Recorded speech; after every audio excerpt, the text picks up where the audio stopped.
Hi everyone, welcome to Yoga LJ. My name is LJ and today I'll be talking about Samasthiti. Samasthiti is the first asana of the Ashtanga Yoga series. It is also known as equal standing pose, which looks like this. Basically standing upright with a beautiful posture. And although it looks simple, it is actually the blueprint for the entire Ashtanga series and all yoga poses, actually. Because the internal cues of this pose are foundational. They are the same cues that apply for every other pose. Even if you're in a different shape, round up into a ball or upside down, is still the same foundational cues. So I'll start from the feet moving up towards the top of the head, and I will touch on injuries towards the end of the video. Because if you have injuries, that does make it a different experience in finding Samasthiti. So starting with the feet are quite complex. There's 33 joints, 26 bones, over 100 muscles, ligaments, and tendons combined.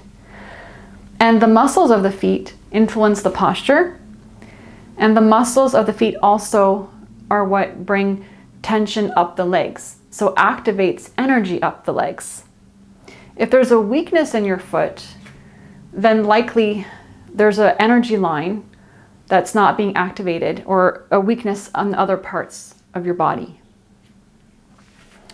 There's 4 points on the feet that we press down evenly to find even weight distribution. And we lift the arch of the foot and spread the toes. So the 4 points are the black marks on my foot. And just to give you a general anatomy, we have the toes, the heel, the outer edge, the inner arch of the foot, and the toe mounds. The toe mounds are the fleshy part right beneath the toes. So the 2 points at the front of the foot is the pinky toe mound and the big toe mound. We press down on those points, and the back outer heel and the back inner heel. Those are the 2 back points. So as we press evenly there, the weight of the body sits over the ankle. That's what we're striving towards. And the toes are spread out. If you tend to have flat feet, you can lift the arch of your foot by engaging the muscles in your feet to lift the arch of the foot. So we start with the toes together and the heels are slightly apart. If the heels were together, that would externally rotate your upper thighs. So that's why the heels are slightly apart, to keep the legs straight and the weight of the body on the ankles. The stacking of the joints is the next part that's important. So because the weight on the body is on the ankles, we want to stack the knees, hips, and shoulders above one another to give it that stability. And then we engage the thighs. The thighs are active by lifting the kneecaps up, which lifts the energy tension up the legs as we press the feet down into the earth. And then we have the pelvis. The pelvis is mobile, but we want to find a neutral pelvis. So basically the pubic bone and the tailbone are both pulling straight down towards the earth. That's what a neutral pelvis feels like. So we don't want the anterior tilt of having a pronounced lumbar spine, and we don't want the posterior tilt of having a flat back. We want to keep the pelvis neutral. The core is engaged. So between the navel and the pubic bone, there's the lower abdomen that we want to keep engaged and firm. And then the low ribs. Sometimes people tend to splay their low ribs. We want to keep the low ribs drawn in and down. The arms are by the side of the body with the hands facing palms in. Shoulders are rolled down and back. The shoulder blades are flat on the back, and the tip of the shoulder blades are pulling in towards each other. Just the tip of the blades. And what that does, it affects the position of the heart to keep the chest open so the breath can move freely. The chin is parallel to the floor, and the gaze is forward and down.